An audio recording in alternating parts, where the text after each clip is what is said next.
نبی کے زمانے کی وہ لڑکی ہے جو اکلوتی لڑکی ہے جس کے کئی باپ ہیں.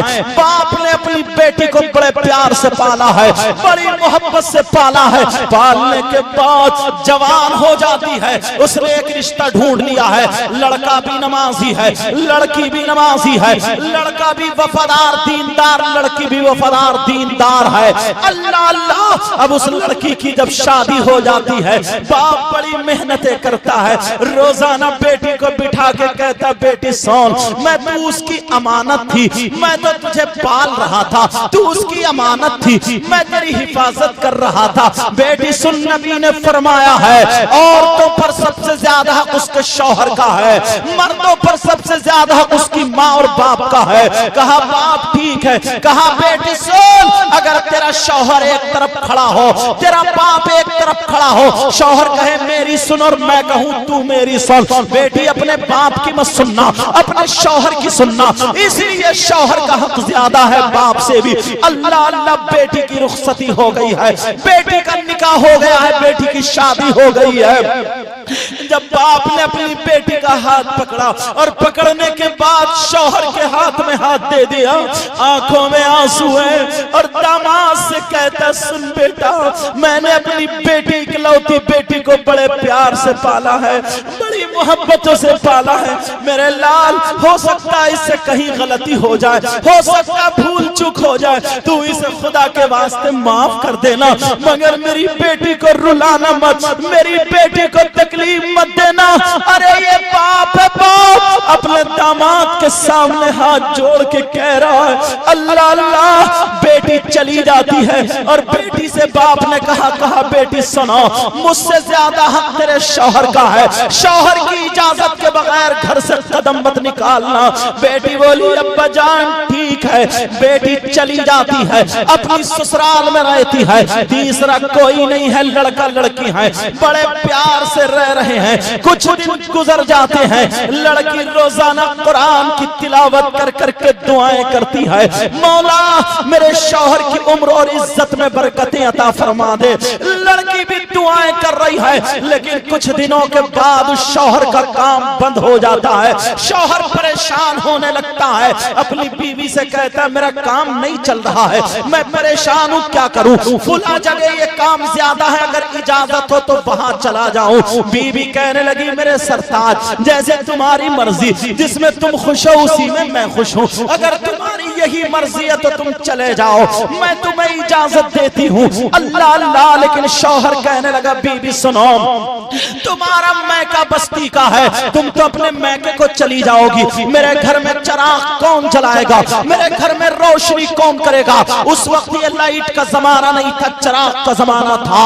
کہا کون ڈبی یہ چراغ جلائے گا. وہ لڑکی کہنے لگی میرے سرتاج اب میرا جینا مرنا یہی ہے, میرا گھر بھی یہی ہے, تمہارے ساتھ ہی تو ہوں میں تو اپنے باپ کی ذمہ داری میں تھی, مگر باپ نے اب تمہارے حوالے کر دیا ہے. انشاءاللہ میں تمہاری اجازت کے بغیر گھر سے قدم نہیں نکالوں گی, میں تمہارے گھر کو روشن کروں گی, تمہارے دل کو بھی روشن کروں گی. اللہ اللہ. کچھ دن گزرتے ہیں, کچھ دنوں کے بعد وہ لڑکا چلا جاتا ہے, باہر کام کرنے چلا جاتا ہے, ادھر لڑکی گھر میں اکیلی رہ جاتی ہے, روزانہ قرآن کی تلاوت کر کر کے دعائیں کر رہی ہے, مولا میرے شوہر کی کمائی اور عمر میں برکتیں عطا فرما دے, اے اللہ برکتیں عطا فرما دے.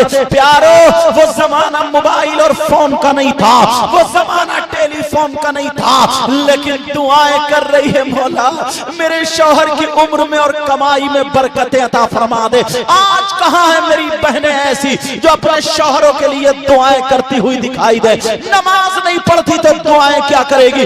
لیکن سنو وہ لڑکی دعائیں کرتی جا رہی ہے, ادھر شوہر کماتا چلا جا رہا ہے. کچھ دنوں کے بعد اس لڑکی کے باپ کی طبیعت خراب ہو جاتی ہے, اتنی